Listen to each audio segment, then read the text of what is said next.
What's happening, guys? Sam Adams here, and welcome to a brand new episode of Caffeinate today for March the 14th of 2019. My name is Samuel Adams, and welcome to today's show. I hope that this one does find you well, and for those that are brand new to the program, this is a daily gaming news podcast hosted live on twitch.tv/the Samuel Adams 5 days a week, Monday through Friday at 7 a.m. Eastern Time instead of 7 p.m. Eastern Time. We had a little bit of a southern little thing thrown in there at the beginning of today's show.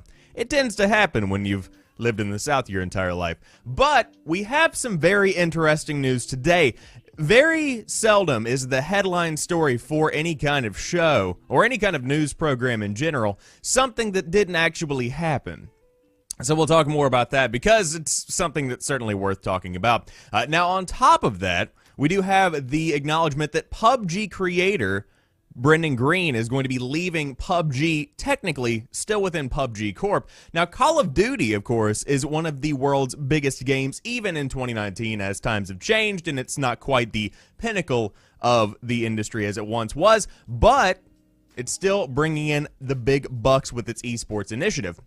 Now, rumors have come out that EA reportedly paid Ninja $1 million to stream Apex Legends. Now, you might be saying, Sam, why is this relevant? Why do we care? To be quite honest with you, I don't, but that's a lot of money, so it's worth talking about. Microsoft's wireless display app is streaming PC games to your Xbox One. We'll talk about what that means for the Xbox ecosystem. Fortnite players on the Switch can't join PS4 and Xbox One matchmaking anymore after a recent update, and if you're a fan of pizza, then you should probably work at 343 because they have been inundated with a flood of pizza deliveries since the announcement of the Master Chief Collection coming to PC. And so that is pretty much the lineup for the day. I do hope you guys enjoyed today's show. And again, you can catch it live on Twitch, up on YouTube, and podcast services shortly after. It's always a good time, and it's always good to keep you guys up to date. But without further ado, let's go ahead and dive into the news of the day. First off, a debunked rumor of Sony acquiring GTA parent company causes stock price to jump. On both ends, I might add. Take-Two Interactive Software, the parent company of Red Dead Redemption 2 developer Rockstar and 2K Games, has had a dramatic increase to its stock price today. The increase stemmed from an apparently erroneous report that Sony was discussing the possibility of acquiring Take-Two Interactive. First, MarketWatch reported that Wedbush Securities analyst Joel Kalina said Sony is currently in, quote, advanced board-level discussions to acquire Take-Two Interactive in a mostly cash deal. GameSpot contacted Kalina for clarification, and he expressed frustration with what he says was a misquote, leading him to be bombarded with calls about the comment. There is nothing behind this story that I've seen, Kalina told GameSpot. No one has found a source. Market chatter refers to simply what we hear on Trading Desk happens daily, just more surprised this has gone viral like it has. Regardless, the initial comment was enough to kick off a flurry of trading leading up to a stock increase of nearly 7% as of the time of the writing. Sony stock is also up slightly at less than 1%. Kalina said there isn't more to the story than the chatter, but the Take-Two stock jump is likely due to a favorable market position and the teaser released yesterday by Gearbox, which has been widely interpreted and referenced to as Borderlands 3. Take-Two's stock price has also been on the decline recently, especially in the last month, so it was definitely ready for a rebound.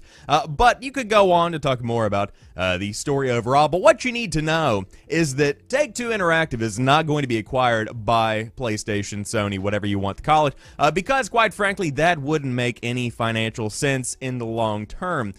Now, of course, if that were to be the case, the PlayStation 5 would be set up to potentially have some of the best exclusives ever in history of the entire gaming industry. That would be something that is a game changer without a doubt. That is just quite frankly a fact. I mean, imagine if GTA 5, and again, this is a stretch, this would never probably happen, but if GTA 6 came out and it was a PlayStation exclusive, do you know what a game changer that would be?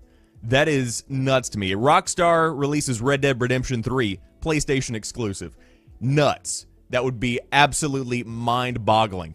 But, of course, that's something that is incredibly unrealistic because in the long run, it's much more profitable for Take-Two to be able to publish on all of the platforms without the potential restriction from being acquired by this company. But with that being said, in addition to that just quite frankly not making sense, Sony also doesn't have the cash on hand to reportedly buy the $15 million value of Take-Two Interactive, or $15 billion, one of the two. Of course, small discrepancy there.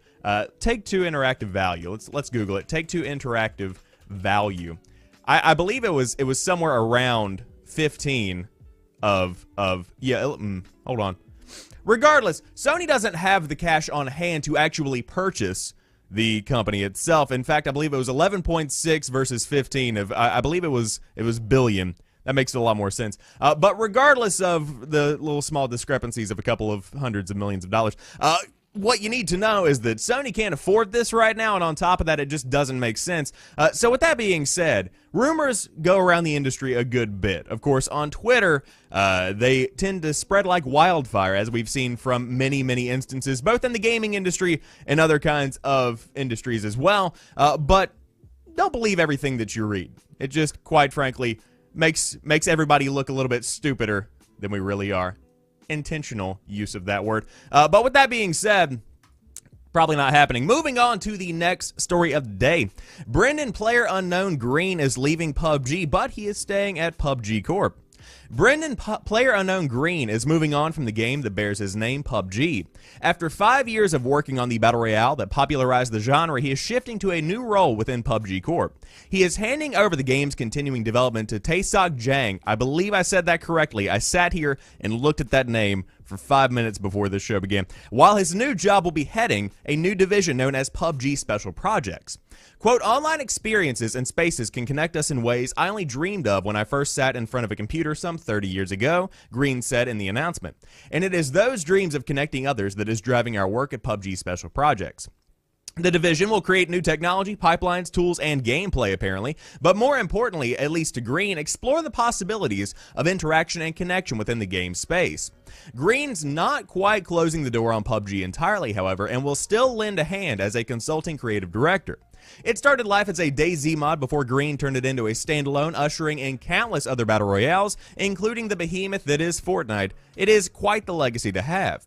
Now, no specific projects have been announced yet, but the division is looking for more people to join, and there are 13 job openings at the moment if you did want to get in there and see if you could give it your hand at whatever the special projects of PUBG, otherwise known as PUBG, actually are.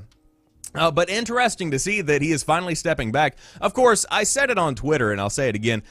The gaming industry as we know it today wouldn't exist in this specific way without the use of Battle Royale as a catalyst for change. Because PlayerUnknown, Brendan Greene, worked in a very early stage on the ARMA 2 mod that eventually snowballed and continued to snowball into pretty much the entire Battle Royale genre, which of course is one of the biggest parts of the gaming industry in 2018 and going into 2019 as well.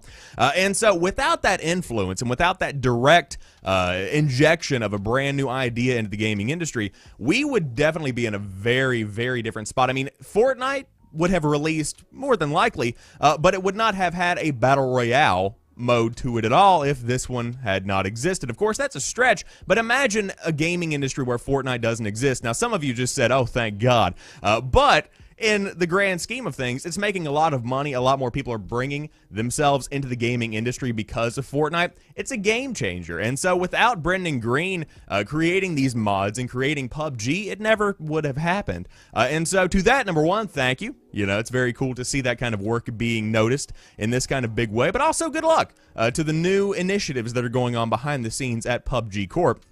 I'm very interested to see what this interaction and connection within the game space actually entails, because it sounds like he's somebody who is very passionate about the idea of how people can connect with each other through gaming, not necessarily the gameplay itself.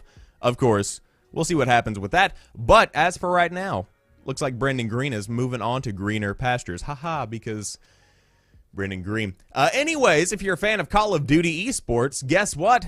It's making a lot of money. According to sources, and this is coming to us from ESPN, Call of Duty franchise spots are to sell at $25 million per team. Activision Blizzard has begun the sales process for creating a franchised, city-based Call of Duty esports league, setting the franchise price at $25 million per team, sources familiar with negotiations told ESPN.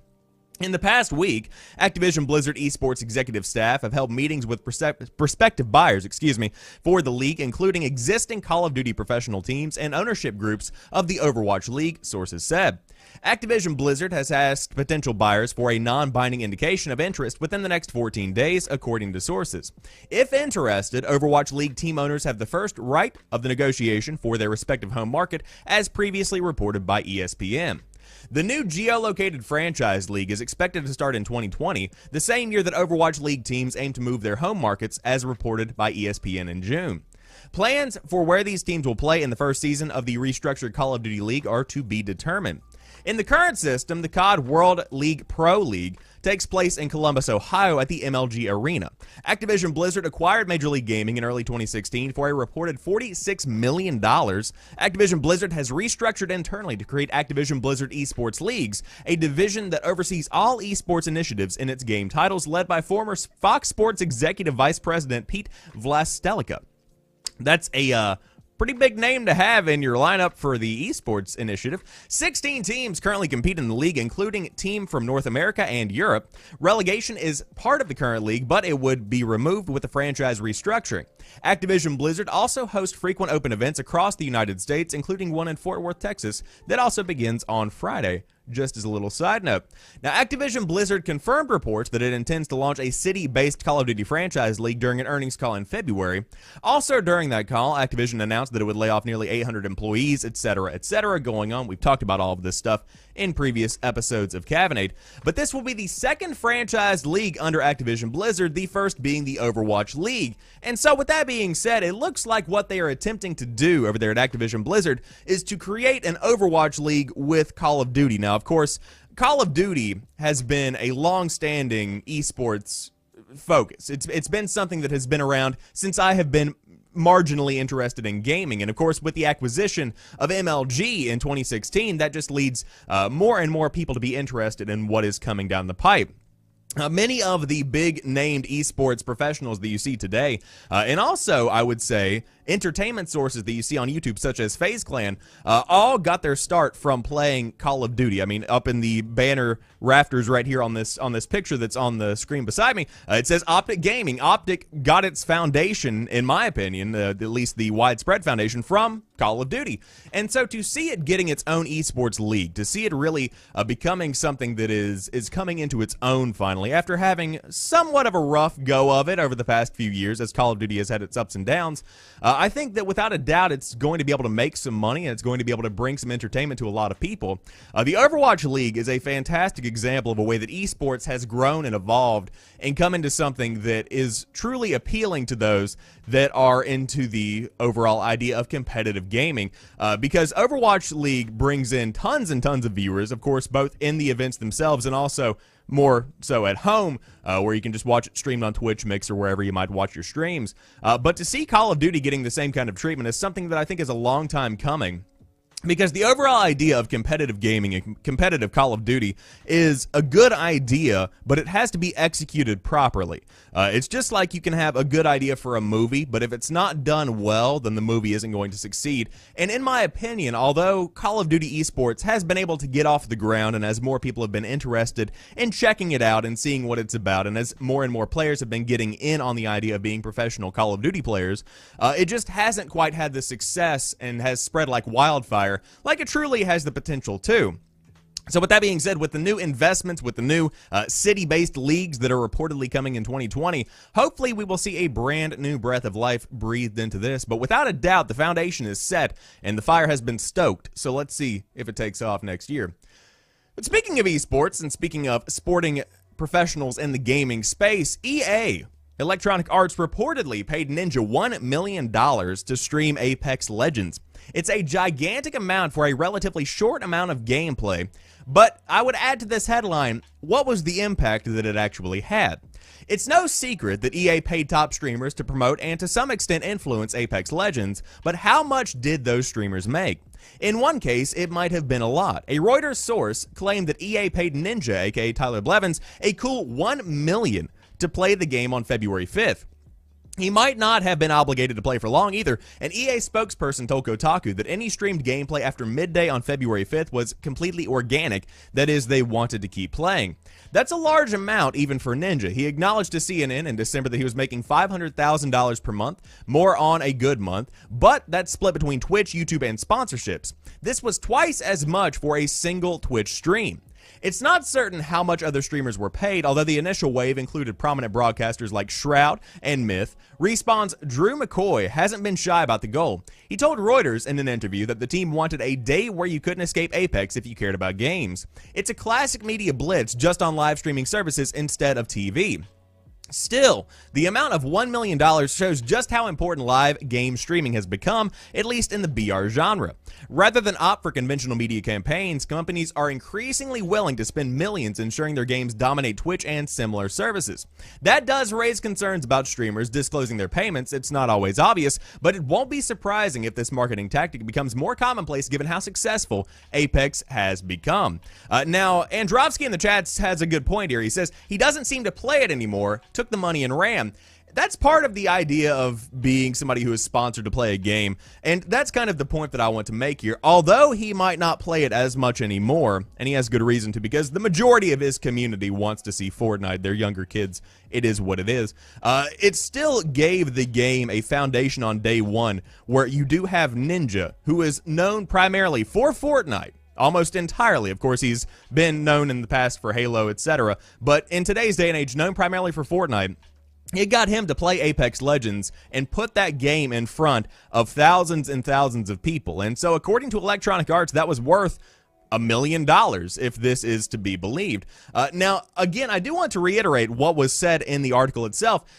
Advertising is beginning to shift, especially in the gaming industry, because whenever you are looking at buying a banner ad on the side of somebody's blog or something along those lines, that doesn't have nearly the same amount of impact as seeing a game rise in numbers on Twitch. If you can get your game to the #1 spot on Twitch, even if it's not necessarily a good game, people are still going to be interested in not only watching it, but also potentially playing it and checking it out and seeing if it's something that they might be into. And whenever you get eyes on your product, that is the end goal of advertising. Whether or not they adopt it, it's all about being in somebody's mind. Because whenever I think about Battle Royale now, because of these campaigns and because of its popularity, I not only think about Fortnite and PUBG, I also think about Apex Legends. I truly do. And so these campaigns that they've been going on have definitely helped, without a doubt. And if that was worth $1 million, then hey, it was worth $1 million. But if that is, again, the number that was paid, that is a big chunk of change. But hey, I mean, to buy Ninja off Fortnite, he's going to be losing money. But not in this case, because $1 million, damn son. But I don't know how Apex numbers are on Mixer, but I know that on Twitch it's still doing very, very well. However, with that being said, we will see what happens in the future as more and more streamers are beginning to become sponsored by these big companies to play games that they might not normally play. Again, a practice that has been done for years at this point.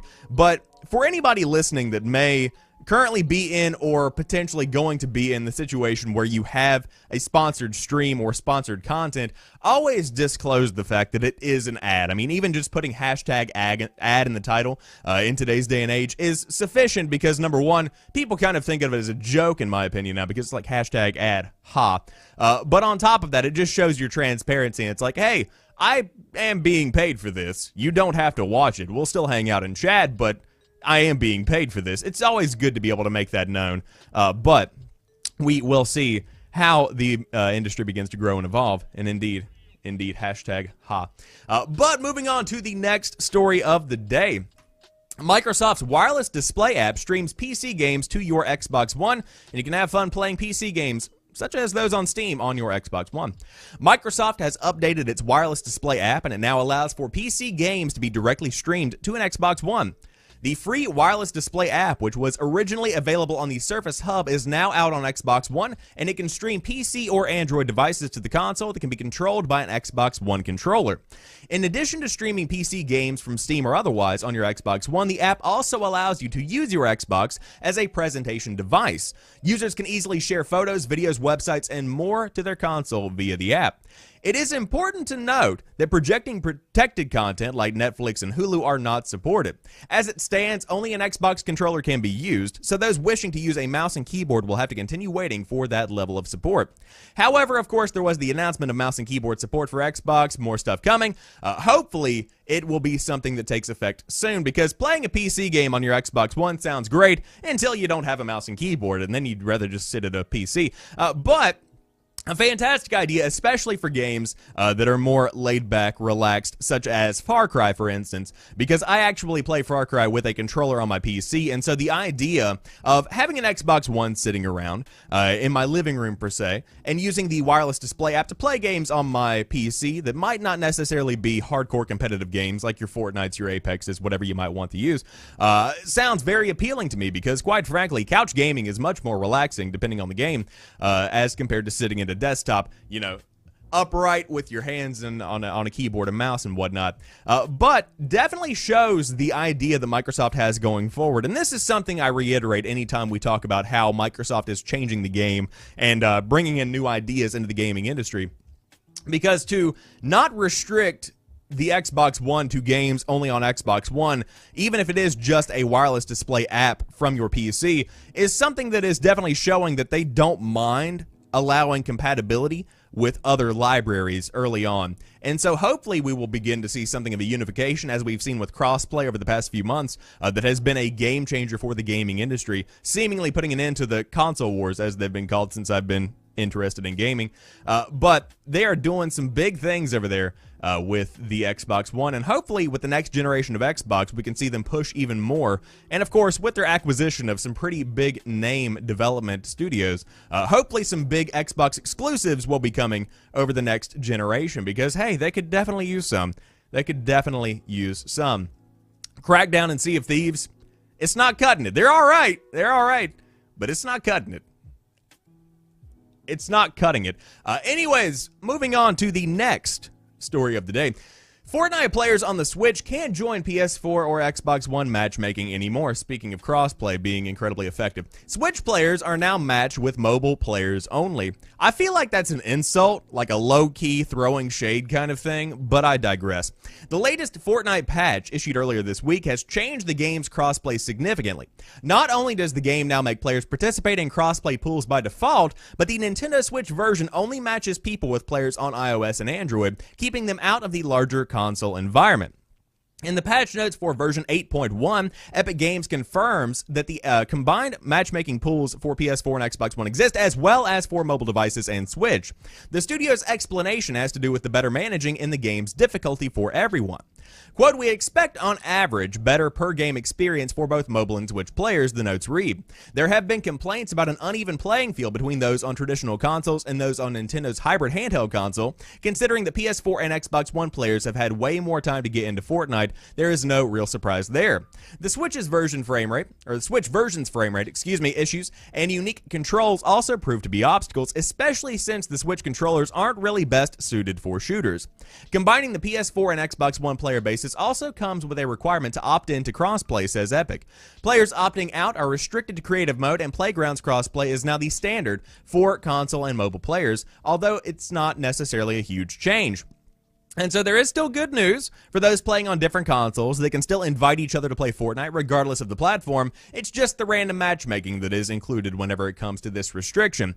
But I do think this is a good move. I know that's probably something that many people disagree with.